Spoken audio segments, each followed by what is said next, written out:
ഈശോ മിശിഹായ്ക്ക് സ്തുതിയായിരിക്കട്ടെ. ഇപ്പോഴും എപ്പോഴും സ്തുതിയായിരിക്കട്ടെ. പ്രിയ കുട്ടികളെ, ഒരു പ്രാർത്ഥനയോടുകൂടെ നമുക്കിന്നത്തെ ക്ലാസ് ആരംഭിക്കാം. എന്ത് വേണം? ഒന്ന് എഴുന്നേറ്റ് നിൽക്കാം.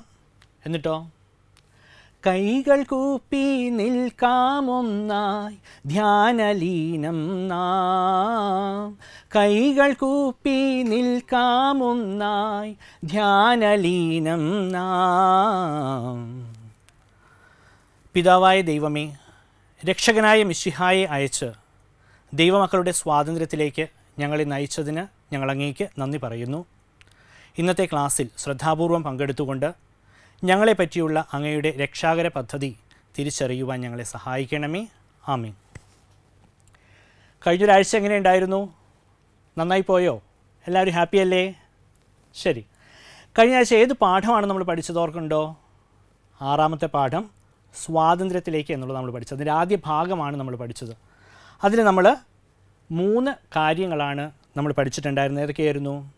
ഒന്നാമതായിട്ട് നമ്മൾ പഠിച്ചു കർത്താവ് ഫറവോയ്ക്ക് നൽകുന്ന അടയാളത്തെപ്പറ്റി പഠിച്ചു. മോശയും അഹ്റോനും ഫറവോയുടെ കൊട്ടാരത്തിൽ ചെല്ലുന്നു. മോശയുടെ വടി സർപ്പമായിട്ട് മാറുന്നു. ഫറവോയുടെ വടികൾ മോശയുടെ വടി വിഴുങ്ങിക്കളയുന്നതായിട്ട് നമ്മൾ കണ്ടു. ഓക്കെ. രണ്ടാമതായിട്ട് നമ്മൾ കണ്ടത് ദൈവം ഈജിപ്തിൻ്റെ മേലയക്കുന്ന 10 ബാധകളെപ്പറ്റി നമ്മൾ പഠിച്ചു. ഈ അടയാളം കൊണ്ടൊന്നും ഫറവോ ഇസ്രായേൽക്കാരെ വിട്ടയക്കാൻ തയ്യാറാവുന്നില്ല. ദൈവം ഈജിപ്തിൻ്റെ മേൽ 10 ബാധകളെ അയക്കുന്നു. ഈ ബാധകളെ പറ്റിയിട്ടാണ് രണ്ടാമത് നമ്മൾ പഠിച്ചത്. മൂന്നാമതായി നമ്മൾ പഠിച്ചത് പെസഹ ആചരിക്കുന്നതിന് വേണ്ടി ഇസ്രായേലിനെ കർത്താവ് ഒരുക്കുന്നതായിട്ട് നമ്മൾ പഠിച്ചു. തൻ്റെ തിരഞ്ഞെടുക്കപ്പെട്ട ജനമായ ഇസ്രായേലിനെ ദൈവം പെസഹ ആചരിക്കുന്നതിന് വേണ്ടി ഒരുക്കുന്നു. ഇതിനെപ്പറ്റി നമ്മൾ കണ്ടു കഴിഞ്ഞു. ഇതെല്ലാം നന്നായിട്ട് പഠിച്ചോ? ഓക്കെ. കഴിഞ്ഞ ക്ലാസ്സിൽ ഒരു ആക്ടിവിറ്റി നമ്മൾ പറഞ്ഞിട്ടുണ്ടായിരുന്നു. എന്തായിരുന്നു? ഓർമ്മയുണ്ടോ? ചെയ്തോ എല്ലാവരും? ഒരു ചാർട്ട് പേപ്പർ എടുത്ത് 10 ബാധകൾ എഴുതി ക്ലാസ് ടീച്ചറിന് അയച്ചു കൊടുക്കാൻ പറഞ്ഞു. എല്ലാവരും ചെയ്തു എന്ന് സാറിനറിയാം അല്ലേ? എല്ലാവരും മിടുക്കന്മാരും മിടുക്കികളുമാണ്. അപ്പോൾ രണ്ടാമത്തെ ഭാഗത്തിലേക്ക് നമ്മൾ കടക്കുകയാണ്. സ്വാതന്ത്ര്യത്തിലേക്ക് എന്ന പാഠത്തിൻ്റെ രണ്ടാമത്തെ ഭാഗം നമ്മൾ തുടങ്ങുകയാണ്. ഇതിൽ ഇന്ന് നമ്മൾ 3 കാര്യങ്ങളാണ് പഠിക്കാൻ പോകുന്നത്. ഏതൊക്കെയാണെന്ന് നോക്കാം. ഒന്നാമതായിട്ട് ഇസ്രായേലിൻ്റെ പെസഹ ആചരണവും അവരുടെ മോചനത്തെയും പറ്റി പഠിക്കുന്നു. രണ്ടാമതായി നമ്മൾ പഠിക്കുന്നത് ഇസ്രായേൽ അത്ഭുതകരമായിട്ട് ചെങ്കടൽ കടക്കുന്നതിനെ പറ്റിയിട്ട് നമ്മൾ പഠിക്കുന്നു. മൂന്നാമതായി നമ്മൾ പഠിക്കാൻ പോകുന്നത് പെസഹ തിരുനാൾ പഴയ നിയമത്തിലും പുതിയ നിയമത്തിലും എങ്ങനെയെന്ന് നമ്മൾ പഠിക്കുന്നു. പോകാം. ഓക്കെ. ആദ്യമായിട്ട് ഇസ്രായേലിൻ്റെ പെസഹ ആചരണവും മോചനവും നമ്മൾ പഠിച്ചു നിർത്തിയത് എങ്ങനെയായിരുന്നു? ദൈവം ഇസ്രായേലിനെ മോശ വഴി ഒരുക്കുന്നത് കാണുന്നു. എന്തിനു വേണ്ടി? പെസഹ ആചരിക്കുന്നതിന് വേണ്ടി. അതെന്തായിരുന്നു? അവരുടെ മോചനത്തിന് വേണ്ടിയുള്ളൊരു പദ്ധതിയുടെ ഭാഗമാണെന്ന് നമ്മൾ പഠിച്ചു. ഓക്കെ. അപ്പോൾ അവർ കർത്താവ് അരുളി ചെയ്തതുപോലെ ആട്ടിൻകുട്ടിയെ കൊന്ന് രക്തം കട്ടളപ്പടികളിൽ തളിച്ച് പെസഹായൊക്കെ ഒരുക്കി അവർ പെസഹ ഭക്ഷിച്ചു. എന്നിട്ടോ ആ രാത്രി എന്ത് സംഭവിച്ചെന്നറിയോ? കർത്താവ് ഈജിപ്തിലൂടെ കടന്നുപോയി. എന്നിട്ടോ ഈജിപ്തിലെ ആദിജാതരെയെല്ലാം വധിച്ചു കളഞ്ഞു. ഇതിനെ പറ്റിയിട്ട് പുറപ്പാടിൻ്റെ പുസ്തകം 12-ാം അധ്യായം 12 മുതൽ 14 വരെ വിശദീകരിക്കുന്നുണ്ട്. ക്ലാസ് കഴിഞ്ഞിട്ട് നിങ്ങളത് വിശദമായിട്ടൊന്ന് വായിച്ചു നോക്കണം. അതിൽ പറയുന്നത് ഇപ്രകാരമാണ്: കർത്താവിൻ്റെ ദൂതൻ ഈജിപ്തിലൂടെ കടന്നു പോകും. എന്നിട്ടോ ഈജിപ്തിലെ ആദിജാതരെയെല്ലാം വധിക്കും. കട്ടിളപ്പടികളിൽ ഉള്ള രക്തം എന്തിൻ്റെ അടയാളമാണ്? അവിടെ ഇസ്രായേൽക്കാരാണ് താമസിക്കുന്നത് എന്നുള്ളതിൻ്റെ അടയാളമാണ് കട്ടിളപ്പടികളിലെ രക്തം. കർത്താവിൻ്റെ ദൂതൻ കടന്നുപോയി. ആ രാത്രി എന്ത് സംഭവിച്ചു? ഈജിപ്തിലെങ്ങും നിലവിളി ഉയർന്നു. എന്താ കാരണം?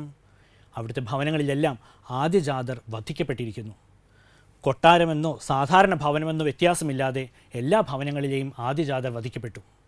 രാത്രിക്ക് രാത്രി തന്നെ ഫറവോ മോശയെ കൊട്ടാരത്തിലേക്ക് വിളിപ്പിച്ചു.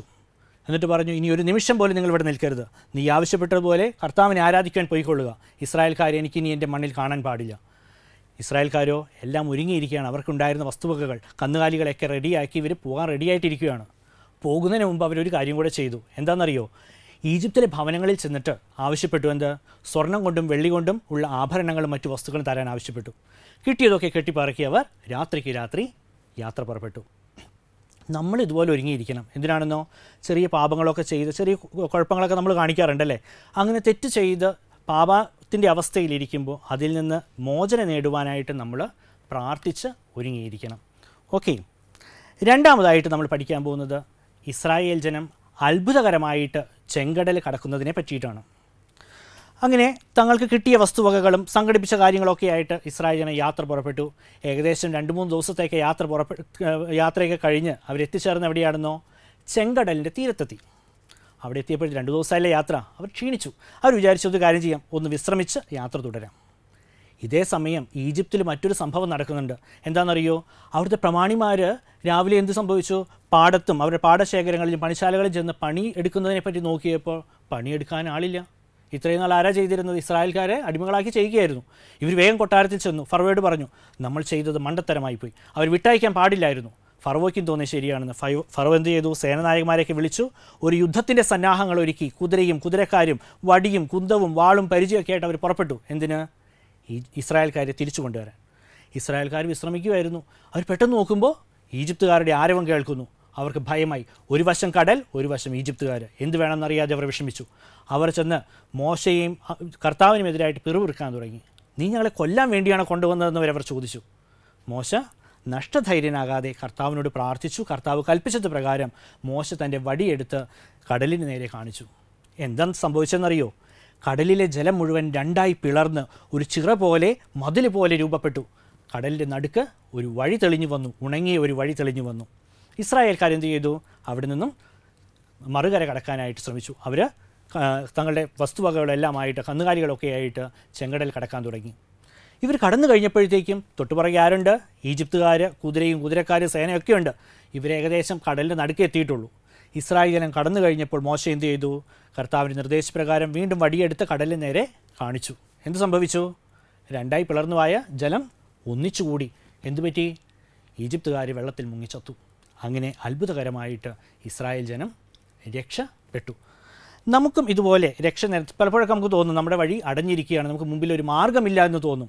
ഇനി എന്നൊരു നിരാശാബോധം നമുക്കുണ്ടാവും. നമ്മൾ തളരാതെ ദൈവത്തിൽ ആശ്രയിച്ച് നമുക്കുള്ള മാർഗം എന്തെന്ന് ദൈവത്തോട് ആരായണം. മനസ്സിലായോ? ഓക്കെ.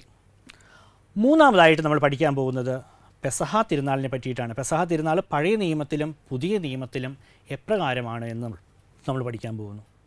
കർത്താവിൻ്റെ നിർദ്ദേശപ്രകാരം അവർ പെസഹയൊക്കെ ഒരുക്കി അത് ആചരിച്ചു. കർത്താവ് അന്നൊരു കൽപ്പന നൽകിയായിരുന്നു. എന്താണെന്നറിയോ? ഇനി തലമുറ തോറും ഇത് നിങ്ങൾ തുടർന്നുകൊണ്ട് പോകണം. കാരണം ഇത് കർത്താവിൻ്റെ പെസഹയാണ്. തലമുറകൾക്ക് അതിനെപ്പറ്റിയുള്ള ബോധ്യം ഉണ്ടാക്കി കൊടുക്കണമെന്നും ആവശ്യപ്പെട്ടു. അതനുസരിച്ച് അവർ തുടർന്നു.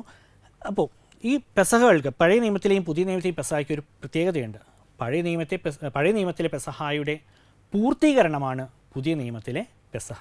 അതിനുള്ള കാരണങ്ങൾ നമുക്ക് നോക്കാം.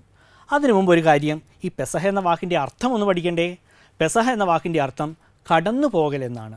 മനസ്സിലായോ? കടന്നു പോകൽ. അപ്പോൾ ഇനി ഇതിൻ്റെ സാമ്യം എന്തുകൊണ്ടാണ് പഴയ നിയമത്തിൽ പെസഹയുടെ പൂർത്തീകരണമാണ് പുതിയ നിയമത്തിലെ പെസഹ എന്ന് പറയുന്നത് നോക്കാം. പഴയ നിയമത്തിലെ പെസഹ ഈജിപ്തിലെ അടിമത്തത്തിൽ നിന്നുള്ള ഇസ്രായേലിൻ്റെ മോചനമായിരുന്നു. പുതിയ നിയമത്തിലോ പാപത്തിൻ്റെ അടിമത്തത്തിൽ നിന്നും മനുഷ്യമക്കളുടെ മോചനമാണ് പുതിയ നിയമത്തിലെ പെസഹ. പഴയ നിയമത്തിൽ കർത്താവ് സംഹാരദൂതനായി വന്ന് ഇസ്രായേൽ ഭവനങ്ങളെ കടന്നുപോയതിൻ്റെ ഓർമ്മയാണ്. അപ്പോൾ അവർ മരണത്തിൽ നിന്ന് രക്ഷപ്പെട്ടു. പുതിയ നിയമത്തിലോ മിശിഹ വഴി നമ്മൾ എന്ത് ചെയ്യുന്നു? മരണത്തിൽ നിന്ന് മരണമില്ലായ്മയിലേക്ക് നമ്മൾ രക്ഷപ്പെടുകയാണ്. മനസ്സിലായില്ലേ? മൂന്നാമതായിട്ട് പഴയ നിയമത്തിലൊരു ബലിമൃഗം, ഒരു കുഞ്ഞാടുണ്ട്. ആ കുഞ്ഞാടിൻ്റെ മാംസവും രക്തവും രക്ഷയ്ക്ക് കാരണമായി. പുതിയ നിയമത്തിൽ ഒരു കുഞ്ഞാടുണ്ട്. ഏതാ കുഞ്ഞാട്? ഈശോയാണ്. ഈശോയുടെ കുരിശുമരണം വഴി, കാൽവരിയിലെ കുരിശുമരണം വഴി എന്ത് സംഭവിച്ചു? നമ്മൾ മരണത്തിൽ നിന്ന് മരണമില്ലായ്മയിലേക്ക് രക്ഷപ്പെടുന്നു. ഈശോയുടെ ശരീരവും രക്തവും നമുക്ക് രക്ഷയ്ക്ക് കാരണമായിട്ട് ഭവിക്കുന്നു. മനസ്സിലായില്ലേ? അപ്പോൾ നമ്മളെന്താ ചെയ്യേണ്ടത്? നിങ്ങൾ കഴിഞ്ഞ വർഷം നിങ്ങൾ പഠിച്ചു, നിങ്ങൾ കൂദാശകളെ പറ്റിയിട്ടാണ് പഠിച്ചിട്ടുണ്ടായിരുന്നത്. നിങ്ങളെന്ത് വേണം?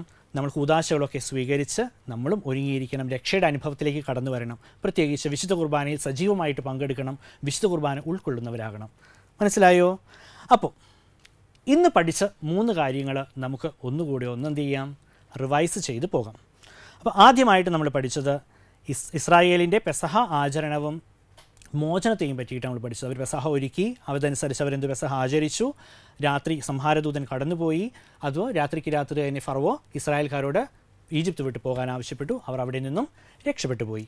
രണ്ടാമതായിട്ട് നമ്മൾ കണ്ടത് ഇസ്രായേൽ ജനം അത്ഭുതകരമായിട്ട് ചെങ്കടൽ കടക്കുന്നതിനെ പറ്റി കണ്ടു. മോശ വടിയെടുത്ത കടലിൽ നേരെ നീട്ടിയപ്പോൾ കടലിലെ ജലം 2ആയി പിളർന്നു. നടുക്കൊരു പാത പ്രത്യക്ഷപ്പെട്ടു. ഇസ്രായേൽ ജനം അത്ഭുതകരമായി കടന്നു. പുറകെ വന്ന് ഈജിപ്തുകാർ വെള്ളത്തിൽ മുങ്ങി മരിച്ചു. അങ്ങനെ ഇസ്രായേൽക്കാർ അത്ഭുതകരമായിട്ട് ചെങ്കടൽ കടന്നു. മൂന്നാമതായിട്ട് നമ്മൾ പഠിച്ചത് പഴയ നിയമത്തിലെ പെസഹായും പുതിയ നിയമത്തിലെ പെസഹായും തമ്മിൽ പഴയ നിയമത്തിലെ പെസഹായുടെ പൂർത്തീകരണമാണ് പുതിയ നിയമത്തിലെ പെസഹ എന്ന് നമ്മൾ പഠിച്ചു. എല്ലാം മനസ്സിലായോ? ഓക്കെ, ഈ ക്ലാസ് കഴിഞ്ഞ് ഒരു കാര്യം ചെയ്യണം കേട്ടോ. ആ പാഠഭാഗം മുഴുവൻ ഒന്ന് വായിച്ച് അതിലെ ചോദ്യോത്തരങ്ങൾക്ക് പാഠത്തിൻ്റെ അവസാനമുള്ള ചോദ്യങ്ങൾക്ക് ഉത്തരങ്ങളൊക്കെ കണ്ടെത്താൻ നിങ്ങൾ ശ്രമിക്കണം. ഓക്കെ, ഇന്ന് നമുക്കൊരു വചനം പഠിക്കണ്ടേ? ഇന്ന് നമ്മൾ പഠിക്കാൻ പോകുന്ന വചനം പുറപ്പാടിൻ്റെ പുസ്തകം 15-ാം അധ്യായം 2-ാമത്തെ വാക്യമാണ് നമ്മൾ പഠിക്കുന്നത്. വചനം ഇപ്രകാരമാണ്: കർത്താവ് എൻ്റെ ശക്തിയും സംരക്ഷകനുമാകുന്നു, അവിടുന്ന് എനിക്ക് രക്ഷയായി ഭവിച്ചിരിക്കുന്നു.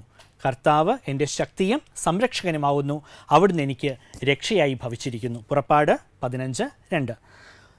നമുക്കൊരു പ്രവർത്തനം, ഒരു ആക്ടിവിറ്റി ചെയ്യണ്ടേ? ഓക്കെ, നമ്മൾ ഇന്ന് ചെയ്യാൻ പോകുന്ന ഒരു ആക്ടിവിറ്റി കുടുംബമായിട്ടൊക്കെ ചെയ്യേണ്ടതാണ് കേട്ടോ. നിങ്ങളെന്താ ചെയ്യേണ്ടത് വെച്ചിട്ടുണ്ടെങ്കിൽ, നിങ്ങളുടെ വീടുകളിലൊക്കെ പെസഹ ആചരിക്കാറുണ്ടോ? ഉണ്ട്. നിങ്ങളുടെ പാരൻസിനോട് മുതിർന്നവരോടൊക്കെ ചോദിക്കുക, അതിനായിട്ട് നമ്മൾ എങ്ങനെയാണ് ഒരുങ്ങാറ്, എന്തൊക്കെ ഒരുക്കങ്ങളാണ് പെസഹ ആചരിക്കാൻ നമ്മൾ നടത്താറ്, അതിനെപ്പറ്റി ചോദിച്ച് മനസ്സിലാക്കുക. മാത്രമല്ല, എന്തൊക്കെ കാര്യങ്ങൾ, എങ്ങനെയാണ് നമ്മൾ പെസഹ ആചരിക്കുന്നത്, ഇത് മനസ്സിലാക്കിയിട്ട് അതിനെപ്പറ്റി ഒരു കുറിപ്പ് തയ്യാറാക്കണം. അത് നോട്ട്ബുക്കിൽ എഴുതി അത് ഫോട്ടോ എടുത്ത് നിങ്ങളുടെ ക്ലാസ് ടീച്ചേഴ്സിന് അയച്ചു കൊടുക്കണം. മറക്കില്ലല്ലോ, ചെയ്യില്ലേ? ഗുഡ്. ഇത് മാത്രമല്ല, പാഠത്തിൻ്റെ പുറകിലൊരു ആക്ടിവിറ്റി ഉണ്ട്. കുറേ സംഭവിച്ച കാര്യങ്ങൾ നമ്മൾ എഴുതിയിട്ടുണ്ട്. അതിൻ്റെ ഓർഡർ അനുസരിച്ച് ആ നമ്പർ എഴുതാനും നിങ്ങൾ മറക്കരുത്. ഓക്കെ, നമുക്കെന്ത് ചെയ്യാം? ഒരു പ്രാർത്ഥനയോടുകൂടി ഇന്നത്തെ ക്ലാസ് നമുക്ക് അവസാനിപ്പിക്കാം. ഓക്കെ, കൈകൾ കൂപ്പി നിൽക്കാം. ഫറവോയുടെ അടിമത്തത്തിൽ നിന്ന്, ഈജിപ്തിലെ അടിമത്തത്തിൽ നിന്ന് ഇസ്രായേൽ ജനത്തെ മോചിപ്പിച്ച ദൈവമേ, ഞങ്ങളെയും പാപത്തിൻ്റെ അന്ധകാരത്തിൽ നിന്നും മോചിപ്പിക്കണമേ. അതിനായി അങ്ങിൽ ആശ്രയിക്കുവാൻ ഞങ്ങളെ സഹായിക്കുകയും ഞങ്ങൾക്കുള്ള മാർഗം അങ്ങ് തെളിയിച്ചു തരികയും ചെയ്യണമേ. ആമീൻ.